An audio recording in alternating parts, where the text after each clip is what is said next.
Wage negotiations for the gold mining industry have once again resumed, this time under the auspices of the CCMA. Employees and trade unions now have 30 days to reach an agreement, or else the struggling gold mining industry will have to face a crippling strike. Well, we cross now to our reporter Mongeni Mutwa, who is at the talks. Mongeni, thanks very much indeed for talking to us. So it's day one of mediation at the CCMA. How are things looking? Any signs that the parties are willing to compromise? Well, I think generally and overall, there's a positive mood here, Devin. If you speak to people like NUM, UWASA, the Chamber of Mines, they are all making sounds of optimism that they believe that it's possible to reach an agreement in these negotiations now, in this stage where we are now in mediation under the auspices of the CCMA. I spoke to the General Secretary of NUM earlier on, of course, and he was making the very same sounds that the last thing that everyone here wants to see is a strike. So everyone is prepared to work very hard here in the coming days and weeks to make sure that an agreement is reached and the strike is averted. In fact, at this point, we can take a listen at what David Spoons, the General Secretary of NUM, had to say a bit earlier. This stage is very crucial because should we fail to agree here, the next stage would be a strike, and I don't think there's any party that is interested in a strike. But if the employers force us that way, there's nothing else we can do. Well, that's the word from the NUM, Bongeni. But what are the mining firms saying as we get underway with these conciliatory talks? Well, at this point, I think it's important to recap a bit as to exactly where things were when these talks collapsed exactly a month ago. The employers first made an opening offer when the talks began 3 months ago of increases ranging between 450 and 750 rands a month. And then later, they made an improved offer of 1,000 rands, but with no benefits, and it was going to be a cash payment. In other words, it wasn't going to be part of the employees' basic salaries.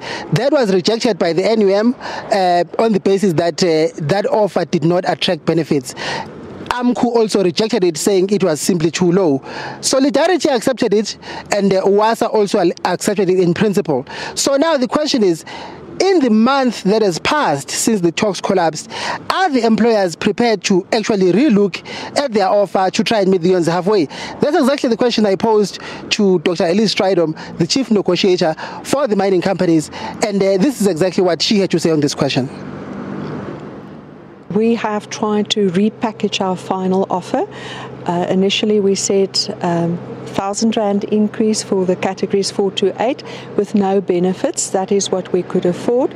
But we're prepared to look at reducing that 1,000 Rand to a lower amount, but then attracting full benefits. So we are open for discussions on that.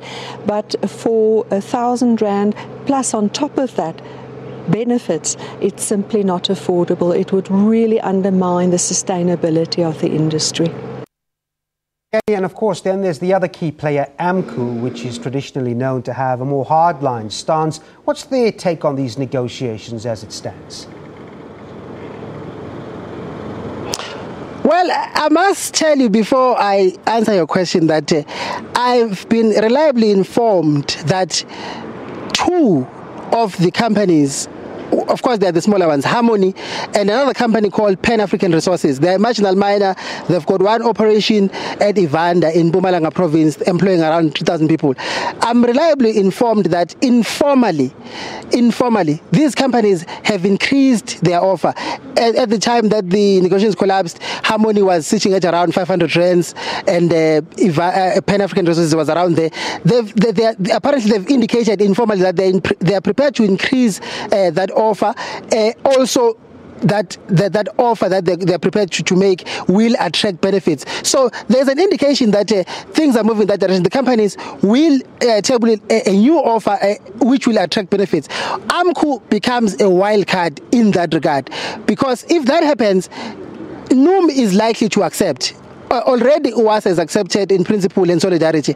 That leaves AMCU. AMCU is categorical that they are not prepared to entertain anything less than or even the same as the one that the employers put on the table before, even the 1,000 rand increase. They said it's just too low. They want to see a bigger increase offer than that. I spoke to the national treasurer of AMCU earlier on, and this is exactly what he had to say. We were having a mandate from our members to reject the 1,000 rand, which was previously offered. So anything which is less than 1,000 or even 1,000 rand that they will bring back to the table will not be accepted. So whether they have reverted back to their original offer or we came here with the 1,000 offer, the thing is that they need to improve from that, so that when we go back to the members, we come up with a fresh new offer which does not reflect the old offers that were communicated to them. Migama there from AMCU. And Bongani, before I let you go, one just sort of fears to think that the gold industry now could see a possible strike and what it would do as far as an impact is concerned. But I would imagine the word strike isn't being used anywhere around those talks at the moment. Well, it depends on who you talk to. Interestingly, as I was leaving the AMCU caucus room, one of the AMCU members was arriving, and he said to us jokingly that a strike is smelling in the air here. But they're the only ones talking that language. The rest of the parties, like I've mentioned, the employers, WASA, Solidarity and NUM, are not talking strike. So of course, everyone knows the state of the industry, how fragile it is, what is happening with the weak global demand for commodities, the shrinking production. As we saw in the numbers last week, gold is one of the sectors that recorded a decline for a second month since June in output. The gold price continues to trade at record low levels over the past 5 years or so. That picture is not expected to change anytime soon.